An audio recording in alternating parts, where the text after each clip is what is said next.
فأعوذ بالله السميع العليم من الشيطان الرجيم من همزه ونفخه ونفسه. قال الله عز وجل في القرآن المجيد والفرقان الحميد: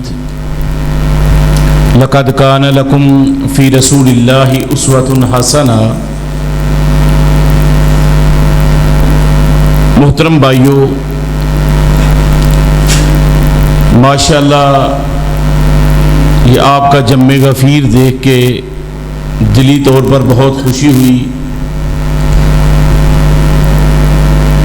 اللہ سے دعا ہے کہ اللہ رب العالمین ہمیں عمل کرنے والا مسلمان بنا دے. آج کا یہ عظیم الشان پروگرام دعوت محمدیہ کے عنوان سے منعقد کیا گیا ہے.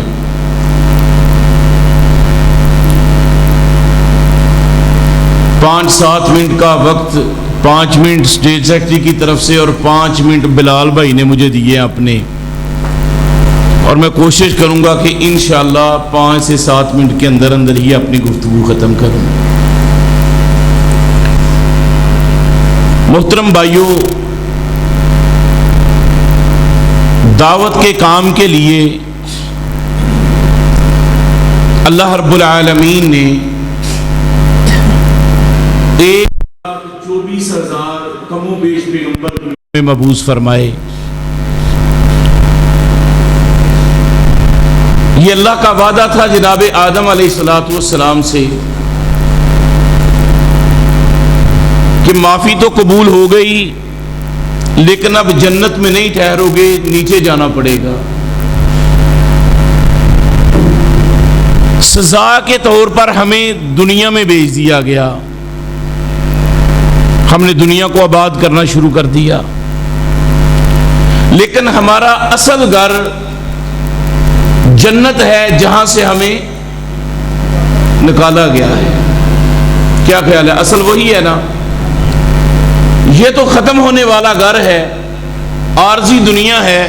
یہ ایک علیحدہ بات ہے کہ ہم اس وقت جس کنڈیشن میں ہیں، ہم عارضی زندگی کو زیادہ پسند کر رہے ہیں بمقابل ہمیشہ کی زندگی کے. تو اللہ رب العالمین چاہتا یہ ہے کہ اس کے بندے جہاں سے نکالے گئے تھے وہاں واپس آ جائیں. تو ہمیں جنت کا داخلہ دینے کے لیے 1,00,000 سے زائد پیغمبر اللہ رب العالمین نے ہماری رہنمائی کے لیے مبعوث فرمائے.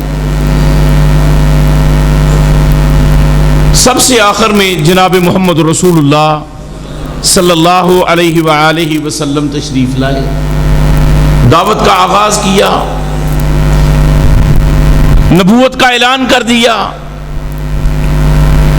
دعوت کا آغاز کرتے ہی بجائے اس کے کہ لوگوں کو یہ کہیں کہ آؤ مجھے محمد مانو، مجھے اللہ کا رسول اور نبی مانو، سب سے پہلی بات جو رسول اللہ صلی اللہ علیہ وسلم نے کی کہ ان لوگوں کے سامنے اپنا 40 سال کا کریکٹر رکھ دیا.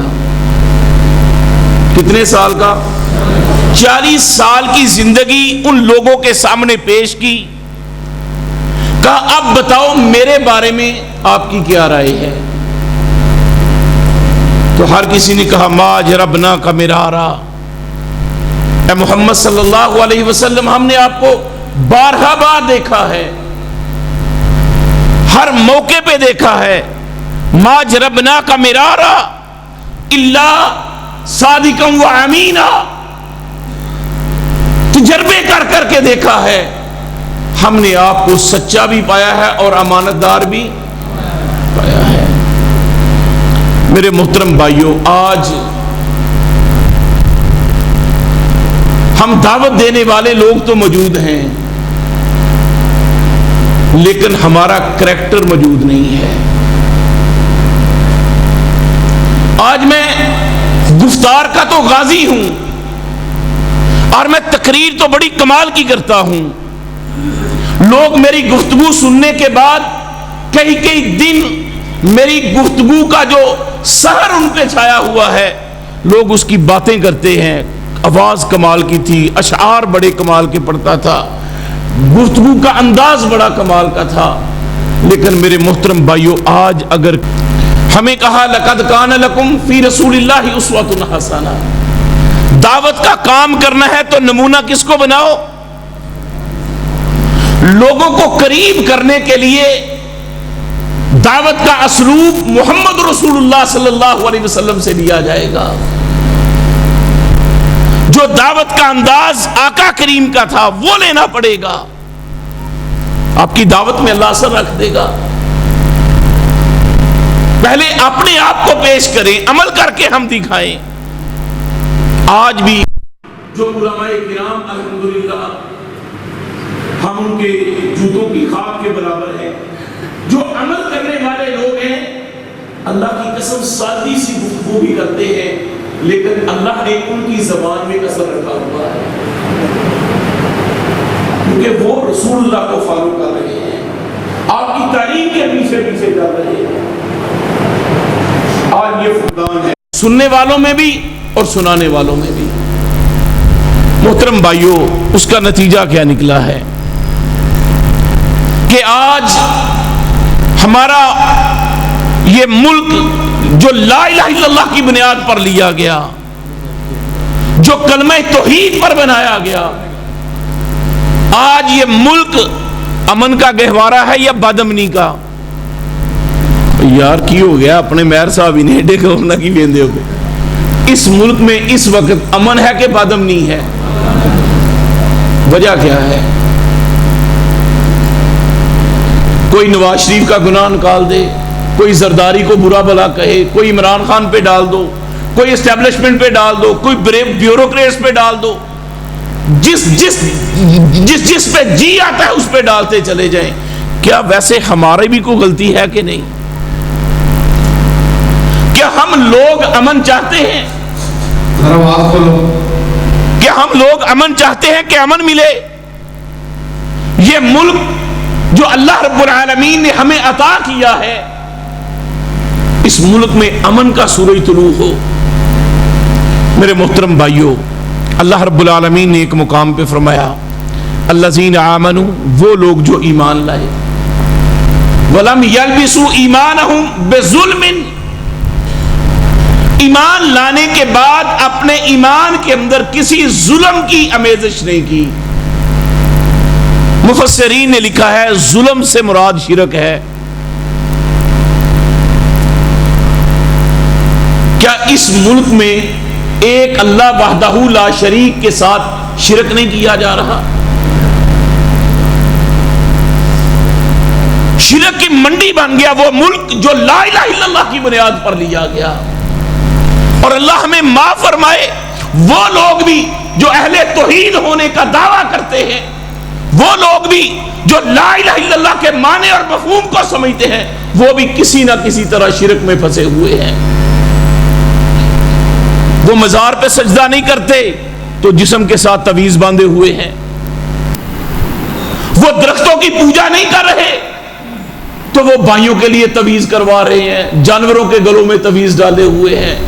کوئی نہ کوئی ایسا آپشن ہمارے پاس بھی ہے. نہیں جی فلانے مولانا صاحب ماشاءاللہ بڑے اہل توحید تھے، اے مینو انہوں نے کر کے دیتا ہے تاں بنے ہیں.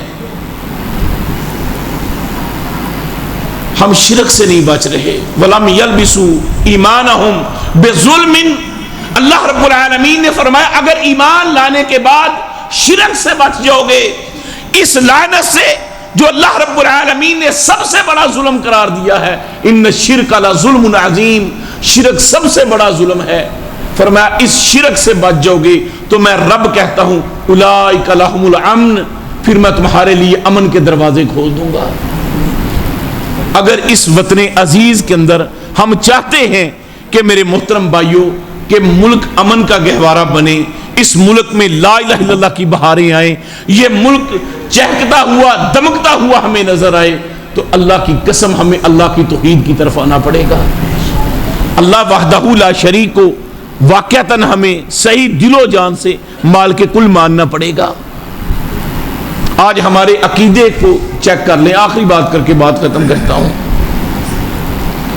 کوئی بندہ آپس میں ہر جگہ شیخ صاحب معذرت، ہر جگہ آپس میں آج کل ٹاکرے ہو رہے ہیں، مذاکرات چلتے ہیں، یار کی لگتا تینوں ملک کون صحیح کرے گا؟ ملک نو صحیح کون کرے گا؟ بتا سکتے ہیں آپ؟ پی ٹی آئی کے میرے بھائی ہوں گے تو وہ کہیں گے عمران خان کرے گا. کیا خیال ہے؟ اگر ملک کو بہتر کرنا چاہتے ہو، بہتر بنانا چاہتے ہو تو کس پہ امید ہے؟ بولے یار عمران خان پہ. عمران خان آئے گا تو ملک کمال ہو جائے گا. نون لیگ میرے والے بھائی ملیں گے، ان سے پوچھو تو کہتے ہیں میے تو بغیر اس ملک نو صحیح کوئی کر سکتا. وہاں سندھ سے ہمارے وہ بلاول زرداری صاحب بولتے ہیں، وہ کہتے ہیں کہ اس ملک کی کامیابی چاہتے ہو تو پیپلز پارٹی کا ساتھ دو. میرے محترم بھائیو، رب کہاں ہے؟ ہماری امید کن لوگوں کے ساتھ ہے؟ اللہ کے لیے دعوت محمد صلی اللہ علیہ وسلم سب سے بڑی دعوت وہ عقیدے کی ہے. جب تک عقیدہ درست نہیں ہوگا ملک میں امن آ سکتا، اور ملک میں امن کے لیے ضروری ہے عقیدہ توحید کو اپنایا جائے. اور جن لوگوں کو اللہ نے یہ عقیدہ دیا ہے، مبارکباد کہ اللہ کی قسم وہ مستحق لوگ ہیں، قابل تحسین ہیں، جن کو اللہ نے شرک جیسی لعنت سے محفوظ رکھا ہوا ہے. تو آؤ میں آپ بھائیوں کو اپنے ان 5-10 منٹوں میں یہ پیغام دے کے جانا چاہتا ہوں کہ ہر نبی کی دعوت جو ہے وہ توحید ہے. اللہ کو وحدہ لا شریک ماننا. اللہ تیری ذات میں بھی کوئی شریک نہیں ہے، تیری صفات میں بھی کوئی دوسرا شریک نہیں ہے. اور یہ بھی عقیدہ رکھنا اللہ تیرے اختیارات کے اندر بھی کوئی دوسرا شریک. اپنے ایمان میں کسی قسم کی ملاوٹ کرنی، عقیدہ صحیح کر لیں، عمل اللہ سیدھے کر دے گا. اللہ سے دعا ہے اللہ رب العالمین ہماری حاضری کو قبول فرمائے، آپ بھائیوں کا آنا قبول فرمائے، اور ہماری جماعت کے ماشاءاللہ جید علماء کرام تشریف لائے ہیں. ہم تو مقامی لوگ ہیں، بس حاضری کے لیے تشریف لائے. اللہ سے دعا ہے اللہ رب العالمین ہم سب کو قرآن و حدیث کا متبع بنائے اور اللہ اس پر عمل کرنے والا بنائے. اللہ ہمیں موت آئے اللہ عقیدہ توحید پر، اللہ اسلام پر موت آئے. اللہ زندہ رکھے اللہ اسلام پر، اللہ ہمیں موت آئے عقیدہ توحید پر. اللہ ہمیں جہاد کرتے ہوئے شہادت کی موت نصیب فرمائے. وما توفیقی الا باللہ. سبحان ربک رب العزت عما یصفون وسلام علی المرسلین والحمد للہ رب العالمین.